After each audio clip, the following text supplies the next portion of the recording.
when a murder is discovered. She was in the bathtub where the killer had placed her. It just looked bad. It doesn't just destroy one life. I couldn't understand why. Why would somebody do such a terrible thing? It tears communities apart. You can still speak to residents now, and they say they've never got over it, what happened to a young man in the midst of their little community here. It's up to the police to not only solve the mystery. That was our hope, that where we were going was going to provide us with a treasure chest of information. And track down the killer, but bring them to justice. The absence of a head or hands in an investigation like this can impede identification, but it certainly doesn't make it impossible.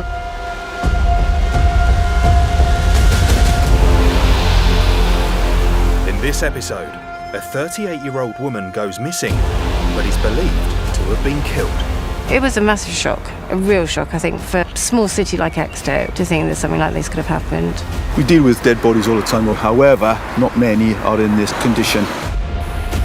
Meet the murder detectives. What you have is a young lady who is in a suitcase which has been deposited on a railway embankment and covered over by twigs and other foliage. Who reveal how they caught the killer. It was DNA, it was phone analysis, it was forensics. The police brought an arsenal of investigative tools.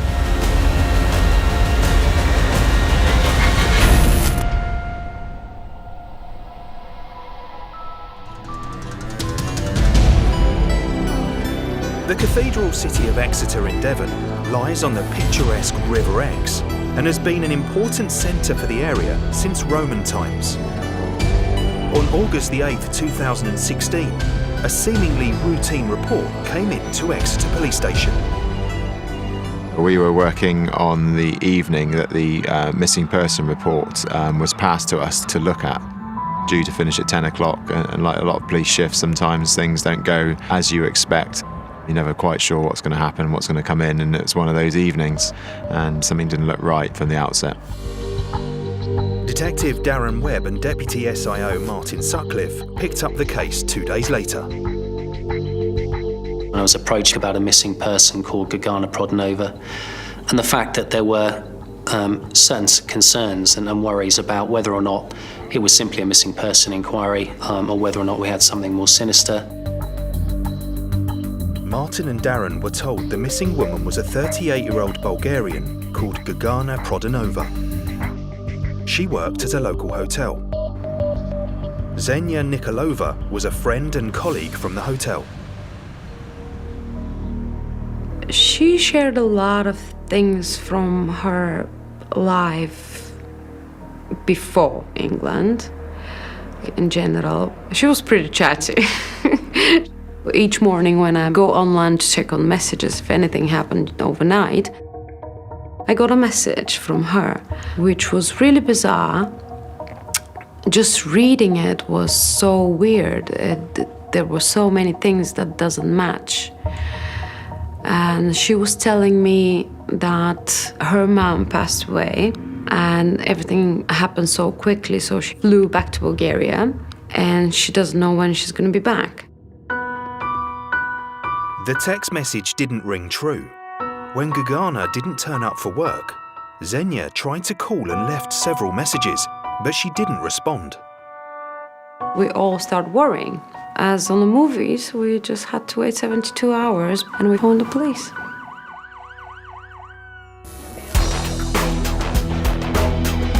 Exeter is regarded by locals as a safe place to live. The case was treated seriously. This is coming into Exeter city centre. Crime levels are managed, I think, really well. There are challenges and there are areas of crime that always need to be looked at and addressed, but relatively I would hope people would enjoy living in Devon and Cornwall. Anne-Marie also worked at a local hotel and had heard about Gergana's disappearance. You don't hear of things like that in Exeter. Very, very rare you hear of things like that. It's very safe. You can walk the streets of Exeter very safely 10, 11 o'clock at night. It's a very nice place. When Martin took on the case, Gergana had been missing for 4 days. This is the major incident room at Exeter, and when a case breaks, like it did in Gergana's case, obviously it requires an awful lot of attention and a number of police resources, so they'd all converge in this room. They began a proof of life investigation, which looks at the missing person's lifestyle to see if there had been any recent abnormal activity. The vast majority of the information, and particularly when you looked at a lady that had a lot of contact with people in Bulgaria and phone calls being made, all that had stopped, and this is a lady with 3 children. That in itself was extremely worrying. The team learned that Gergana's 3 children were being looked after by their father's family in Bulgaria, while she was working in the UK. She said that financially they struggle in Bulgaria and the mother is not very well, so they needed more money to cover bills and everything, to take care of the family. So that's why she came over. Gergana had separated from her partner and had come to the UK. She had been in the country for less than 8 months. We found Gergana to be nothing other than a very hard-working individual. Everybody would say that about her. She was very dedicated to her job. She would work hard. She loved her children and she loved her family. Gergana simply wouldn't not turn up to work. By this stage, she'd not turned up for a few days. So all these things obviously were of concern and were part of a consideration as to what we should then do. Martin began to trace Gergana's last movements. She had a boyfriend in Exeter, so he brought him to the station for questioning and asked him to confirm when he had last seen Gergana. The new partner gave a full and open account about their plans for that particular day.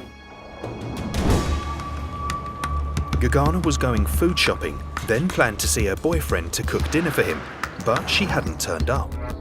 The first message he received was around the time that they were due to meet, and that message was certainly written in haste and littered with mistakes, and didn't seem to make sense to him at that time. Martin made a note of the strange message and checked out the boyfriend's story. Everything that he mentioned seemed to fall into place when he spoke to other people that had contact with Gergana. It looked like the boyfriend was not going to be able to provide any leads about Gergana's last 24 hours. The last person to see anybody alive is really significant in an investigation because they hold a lot of information. Devon and Cornwall CID had taken statements from Gergana's friends and colleagues, which revealed worrying information about her relationship with the father of her children, a man called Kostadin Kostov. She suffered a lot in her life, like in the family, being abused physically, and her partner, I should say, he's been abusive like all their life together. Gergana and Kostov had been together for more than 15 years in Bulgaria, but she had left him to start a new life in Exeter.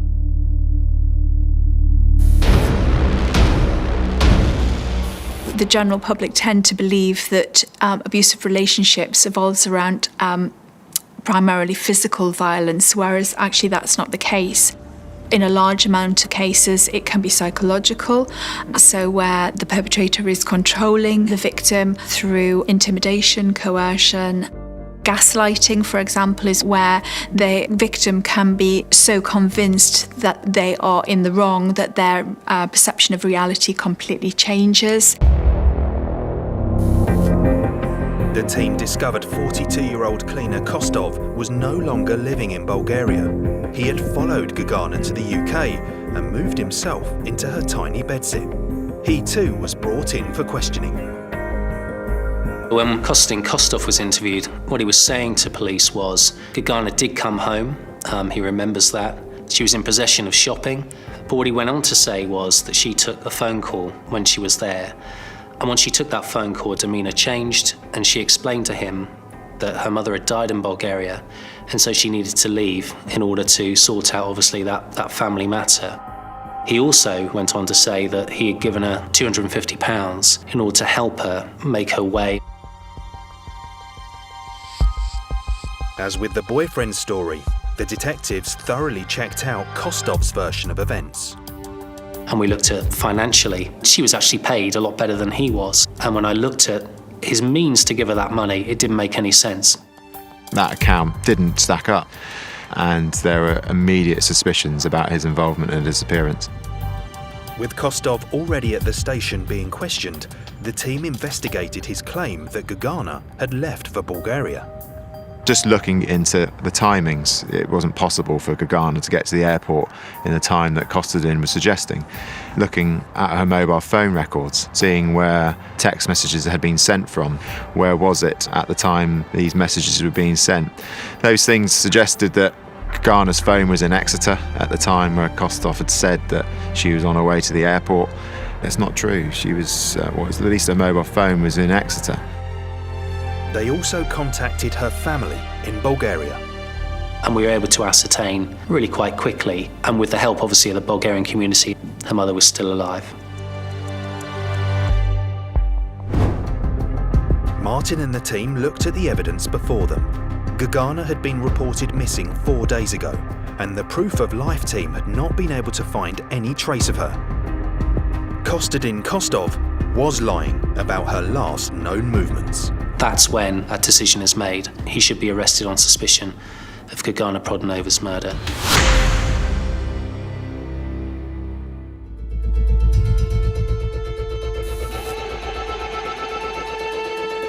In August 2016, in Exeter Police Station, a missing person report about hotel worker Gergana Prodanova had now become something much more serious. One of the main shifts in the inquiry came from it moving, obviously, first of all, missing person, then to a murder inquiry. A huge consideration was certainly the fact it was a no-body murder. Now officially a murder inquiry, Martin formed a team of officers. Head of forensics was Ivor Lloyd. After Kostov was actually arrested, the Police and Criminal Evidence Act initially gives us 24 hours to investigate the crime.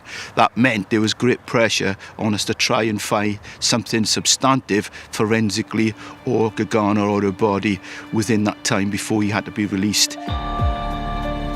Ivor and the team's first port of call was the flat Gergana shared with Kostov, in the hope it would reveal evidence of her life or death.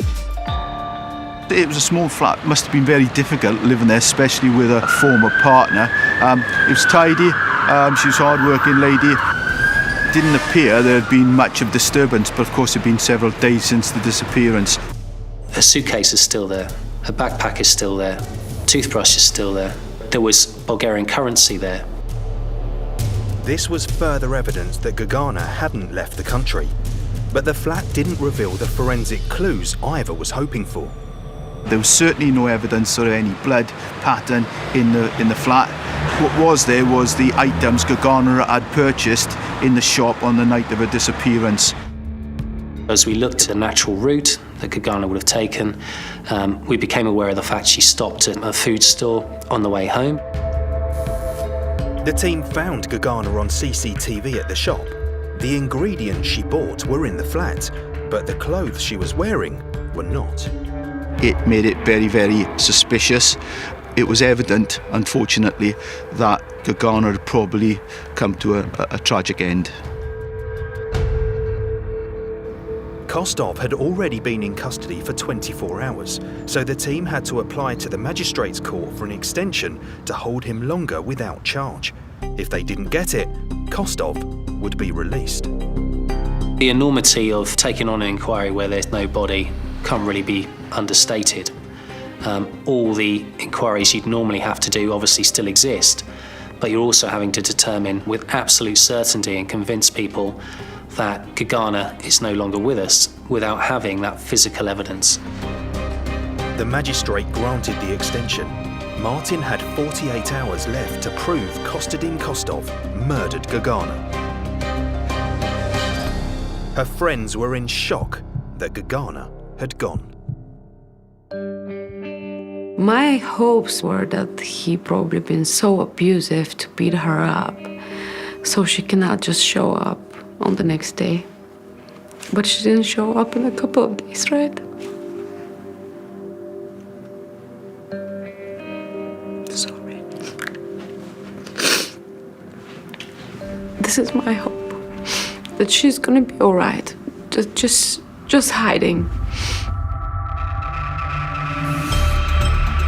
The press were now aware of the missing person investigation, and Martin and the team were hoping that the public might now help to build up a picture of Gergana's movements. There was an appeal to find Gergana. We were aware that a woman had gone missing, and as a news organisation, we helped as best we could. It's part of our role in these circumstances to help the police to find any information they can. We put out a picture, there was CCTV of her final movements, and we did everything we could to try and attract the public's attention to see if Gergana could be found safe and well. We were under enormous pressure and had to work at full tilt in order to harvest as much as we possibly could. They already had strong circumstantial evidence, but each line of inquiry would have to be investigated in greater detail. The background of the domestic violence, the dynamic you've got, there is a motive, the lack of contact with the family. On top of that, you've got someone who is passing you false information about what has happened in the lead up to her disappearance. Martin put a large team on to trawl 6 days of CCTV for signs of Gergana or Kostov in Exeter. Digital media investigators analysed Kostov's phone, and the Proof of Life team looked at Gergana's behaviour since her disappearance. So as far as Proof of Life was concerned, the one potential anomaly was the fact that there were messages going out from Gergana's phone after the time that we were quite sure that she was dead. Gergana's friend Xenia and her new boyfriend had both received messages on the night she disappeared. The message I got is on Cyrillic, which is our alphabet, and her phone doesn't have a Cyrillic. She always uses the English alphabet.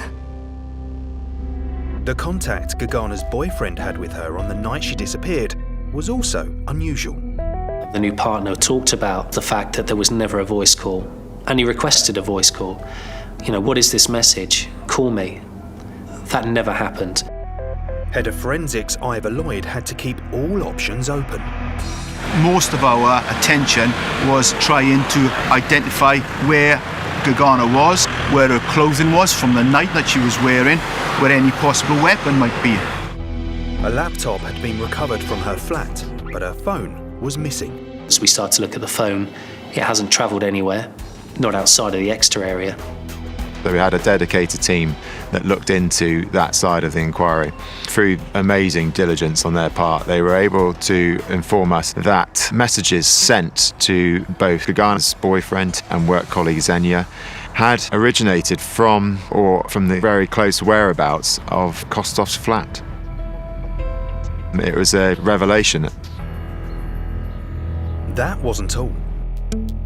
The digital media investigation revealed another vital piece of evidence. There was a SIM swap, and there was a SIM card that was placed into Gergana's phone. And the work that was done by the inquiry team showed that we could attribute that SIM card to Kostadin Kostov. Every photograph, every message that you send, it's all data that's available for an investigator. In this case, it was beneficial to the investigation because they were able to show where he was when the phone was being used. They were able to show that the SIM card had been changed over into a different phone. And the one conclusion is that he's actually killed her, or he knows something about her death. Martin presented this to Kostov, who was in custody. Why is your SIM going into her handset at a time that we believe that she's dead, or certainly missing, or you're trying to purport to us that she's in Bulgaria? So those key, powerful questions were asked, and Kostadin Kostov never ever gave a satisfactory answer as to why that was the case. As the investigation continued, Martin and the team learnt more about Gergana's life with Kostov. She suffered all her life, gave birth of 3 kids, lovely kids, and left everything that she knows and everyone that she knows back home to go in a foreign country that she doesn't know anyone. For her to actually move her entire life here and try and start a life would have been an enormous challenge. Could be that she was fearful for her own life. Maybe she wanted to remove herself from a toxic situation for the benefit of her children. He was contrived, controlled, and really callous. He spoke about Gergana like she was an object.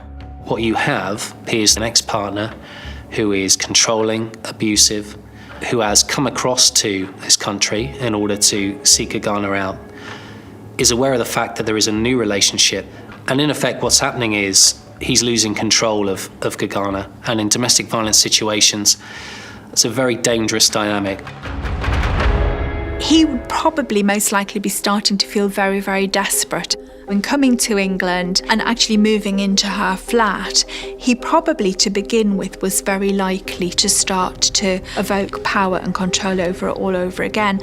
And for her, that must have been quite devastating. Gergana's friends told police that from the moment Kostov had arrived in the UK, he had forced himself into her life. There was an incident after a barbecue that was held at the new partner's address where he broke up her phones and I think tore up a fair amount of her clothing. Once she'd seen that, a reminder of what she'd faced in her past, that was a key turning point where she wouldn't even consider going back and didn't even stay at that address anymore because she didn't want to be around Kostadin Kostov. The 72 hours were nearly up and they still hadn't found a body. But Martin never wavered in his belief. We were confident we'd proved that one, Gergana had died, and secondly, that someone had taken on her identity after she died. Martin and the team presented their case to the Crown Prosecution Service, who would decide if there is enough evidence to charge. The CPS lawyer agreed with the police position.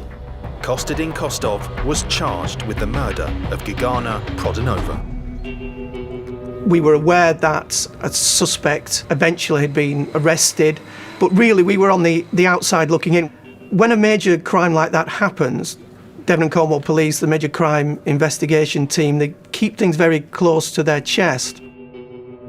Ivor Lloyd and his forensics team continued to search for Gergana's body. A member of the public that was travelling adjacent to a railway line in Exeter city centre smelt an unpleasant odour and reported it to the police. Ivor went to investigate. I arrived, parked up, and instantly could smell something coming across the road actually from all the distance. I could see down there in the undergrowth sticks and twigs stacked up but unnaturally and cut as opposed to falling off trees, and they appeared to be camouflaging something black. And when I got closer I could see it appeared to be a roll-along suitcase. From that suitcase I could see there was damage to it and there was some sort of fluid dripping from the suitcase and maggots coming out of the suitcase. It was extremely unpleasant. Could this be Gergana's body, left to rot in the undergrowth next to the railway line? Ivor and the team were about to find out.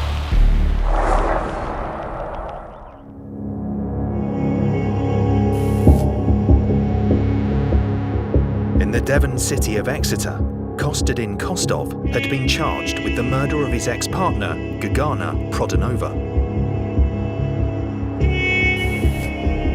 Gergana had been missing for some period of time, and if our assessment was correct, dead for a considerable period of time.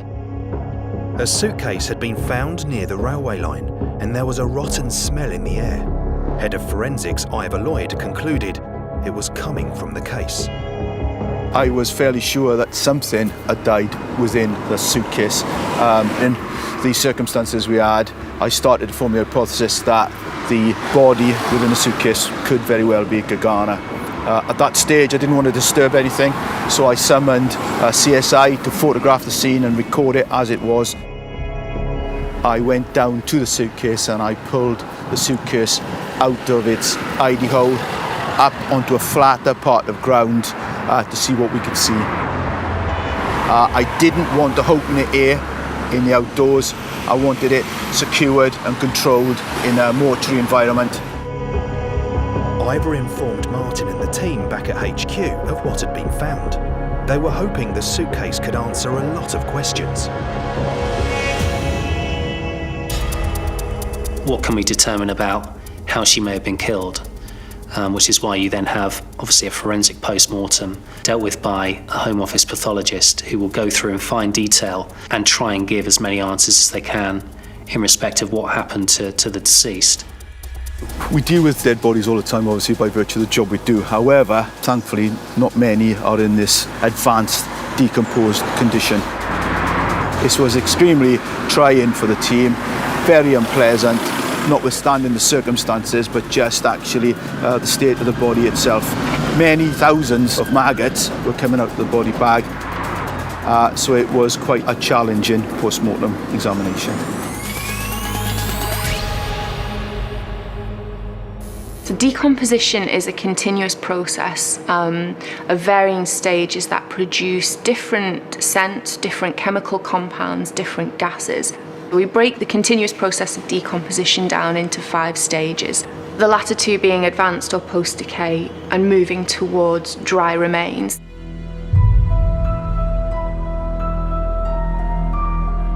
The climate at that time and the temperature was high. She's in effect in a microclimate within the suitcase, and so deterioration is more rapid. Once we opened the case, we could quite clearly see what appeared to be a female's body in advanced stages of decomposition inside the case. Extended periods of decay and decomposition can inhibit the process of identification, but they don't impede it entirely. They certainly don't make it impossible.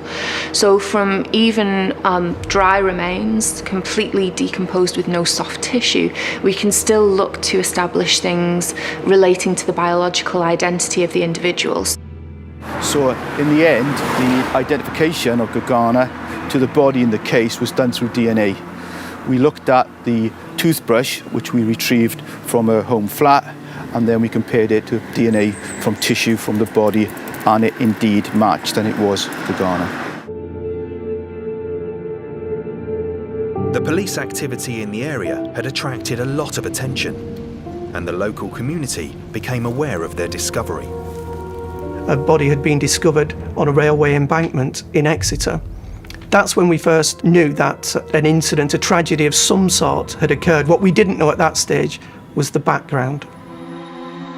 The team had found Gergana, but the lack of forensic evidence meant they couldn't link her body to their prime suspect, her ex, Kostov. What you have is a young lady who is in a suitcase which has been deposited on a railway embankment and covered over by twigs and other foliage. How many cases of natural causes would end up with that scenario? The state of the body meant that the pathologist couldn't determine much else. We were left in a situation where actually we had no confirmed cause of death.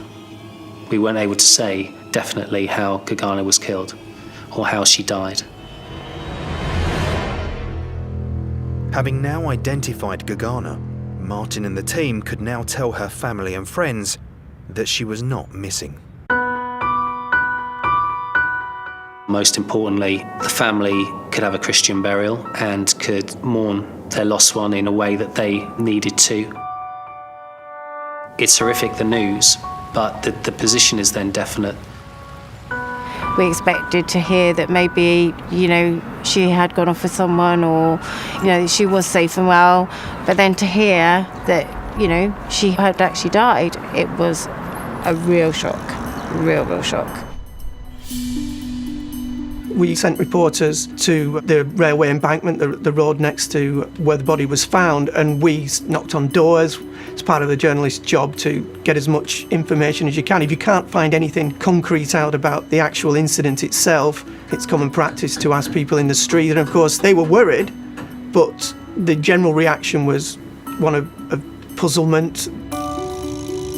Officers began searching through CCTV near the railway siding, hoping to see the suitcase being dumped, while Martin continued to search the area for physical evidence. When Gergana was found, she was naked, and so part of your consideration there is obviously where are Gergana's clothes? They could see the clothes Gergana had been wearing at the time she disappeared on the CCTV footage from the shop she was last seen in. We took a decision to recover what we could in the way of waste, domestic waste, in and around the area where we believe she went missing. What happens with a lot of investigations, sometimes you need a bit of luck. The investigators in this particular case took the opportunity to stop the bin collection and then collect all the bins up and then go and search through the many tons of rubbish. And you're going bag to bag. It takes a lot of determination and will to move through and keep your focus and concentration as it needs to be. Their breakthrough came when they found a bin bag that contained not just clothes, but shopping bags like the ones Gergana had been seen carrying. The actual bin bag, when they explored it, was open up, and within that was a blue bag. Its appearance was remarkably good for a match for the shopping that she got from the Best One International store. The clothes were also a match to Gergana's. Finding the garments that were exactly the same as Gergana was wearing on the night she disappeared was brilliant. When the items were found at the refuse tip and photographed and seized by CSIs, it became evident that they were all actually cut off the victim when she was undressed rather than just being taken off. Within the same bin bag were other items they felt they could test for DNA evidence. There were cans located within that bin bag as well, and a Jack Daniels bottle. So all of that potentially can harvest something for us. Kostov was still in custody, so police continued to search the flat he shared with Gergana. When suspects are brought in for questioning, under the Police and Criminal Evidence Act, samples are collected. So these things, in this case like swabs, would have been taken to look for any kind of DNA, perhaps blood samples. I suspect that they were looking to be able to find a connection between the suspect and either the scene of the crime or the victim. In Kostov and Gergana's flat, officers found a pair of scissors. They, along with the cut clothes found in the rubbish bags, were sent for forensic examination. An assessment was made by a forensic scientist about whether those scissors made those cuts, and that came back positive. In addition to that, we looked at the garments for DNA. On the leggings, we found blood which was identified as coming from Kostas.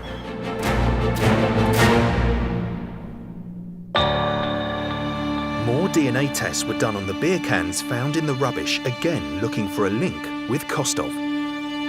Certainly the Carlsberg can was examined to see if the drinker, if you like, could be identified, and again there was a full profile. A huge moment. That was a point where I allowed myself to be at least slightly content with the way it was going. Martin and the team had now connected Kostov with Gergana's body. Officers examining CCTV of the area had also got a result. The suspect was identified dragging a roll-along suitcase in the early hours of the morning away from Gergana's home address, and then quite a short time later coming back without the case. The suitcase seems to be way above a weight which would ordinarily be involved when, well, I don't know, some people like to pack particularly heavy, but it was to the point of being ridiculous. They were convinced the man seen in the CCTV pulling the suitcase was Kostov and confronted him with the footage. He refused to admit this or accept it during an interview. With the CCTV and all the other evidence found at the flat, Martin and the team felt they had enough to go to court. You can't be 100% certain about how things are going to go. I mean, it really was one thing after another. There were so many different areas of evidence which showed it was categorically Kostov that committed this terrible crime. Everything pointed towards him.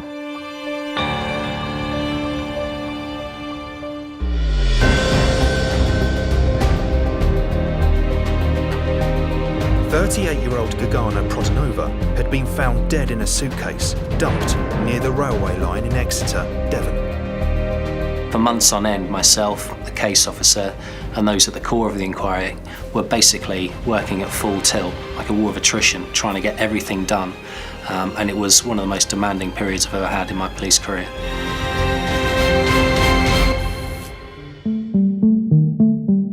The police had found CCTV footage that they believed showed Kostadin Kostov moving the suitcase containing Gergana's body from her flat to the railway siding. He's not dressed in his normal clothing. He wore a baseball cap, a very tight top, and tried to present physically in a different way to what he ordinarily would be seen on the CCTV. So we know that when Kostadin dumped Gergana's body over the embankment, that he was caught on CCTV walking away, almost strutting and looking almost pleased with himself. I think what we have to remember is it's not necessarily the act of murder that he's feeling pleased about. It's the fact that he has, in his mind, been able to regain power. He's been able to regain control over her. They didn't consider it could be somebody else. Plus the fact the individual coincidentally walks the vast majority of the distance back to the home address of Kostadin Kostov. All that obviously helps paint a picture of who may be responsible. With this video evidence, Kostov's DNA found on Gergana's abandoned clothes and proof Kostov had been using her phone, the police felt they had enough to try him for murder. So after months of preparation and getting the case together, obviously we moved to the trial phase, and this trial was held at Exeter Crown Court. On April the 20th, 2017, in Exeter Crown Court, the trial began. The murder trial in Exeter is a big event. It was an extraordinary case because there were two bombshell moments. The first being when the prosecution showed the CCTV of Kostov walking through the town in the dead of night with the suitcase with a body inside it. It's obviously a very unusual event that someone to choose to take a dead body through a city centre at all. I think there was an element of thought and planning around it, because people walking through this city with suitcases is not that unusual an event. There are a huge number of cameras available to us, which obviously are very useful when you're carrying out criminal investigations. When Kostov was confronted with the CCTV image of the man with the suitcase, his lawyers said that as no face was visible, it couldn't be proved it was Kostov. The way the police chose to prove that was to compare images of the defendant, Kostov, on other days as he's making his way to and from work in those locations through Exeter, with images of this man with the baseball cap and the suitcase. And they actually brought a man into court who studied how people walked. This was gait analysis. He went into extreme detail about head movements, arm movements, torso movements, rotation of the knee movements. I mean, who knew these people existed? And the conclusion was that it was overwhelmingly likely that the man in the baseball cap was Kostov. The police also presented their telephone evidence that showed that Kostov had sent text messages to Gergana's friends and family, pretending they were from her. Kostov made it quite clear, to me anyway, and I think to the court, that he was trying to apportion blame elsewhere and was certainly looking towards the new partner that she had. So as he started to give his testimony and we started to talk about some of the messaging, he actually started to suggest that Gergana was involved in that she actually sent messages with a view to getting him in trouble. The only trouble in this investigation was that he was going to be arrested for her murder. He did try and suggest that whilst at the flat, it must have been Gergana or another that were actually sending messages. When the prosecution said, "How on earth do you expect us to believe that it was Gergana sending these messages?"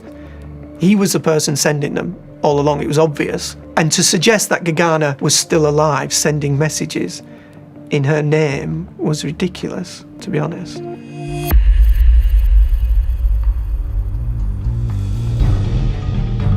After the prosecution had laid out their case, Kostov himself gave evidence in his defence.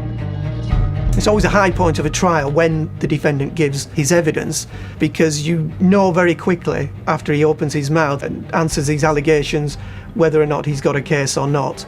The way he spoke in there, on occasions he broke into a smile and a laugh whilst being questioned.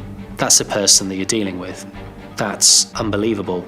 There was an arrogance there. Did he think he could pull this off? Some people have that narcissistic type of personality where they think, I'm the smartest individual in the room. I will work my way through this. I've done it before, I'll do it again. He just would not budge from his view that it must be somebody else that he did it. He always seemed to portray that he was a victim somehow of this entire scenario and that everything was Gergana's fault. By tracking Kostov's phone and those movements with the CCTV footage, police showed he had returned to the suitcase some days after it was dumped. It was explained that Kostov had returned to the scene of where the suitcase was, and he'd made this search on his phone using the Bing search engine. The most powerful piece of evidence, arguably, and the impact you could see it had in the court came from the Bing search that was conducted by him on his mobile phone. How long does it take for a human corpse to decompose? Lord knows what he was thinking when he made this search, because the police, when they went back to examine the evidence, could clearly look at his search history, because he was at the scene where the body was. He was standing literally metres away from where Gergana was decomposing in a suitcase. So why would you make that search? Well, you can imagine how explosive or damning that is as a piece of evidence when the jury hear that.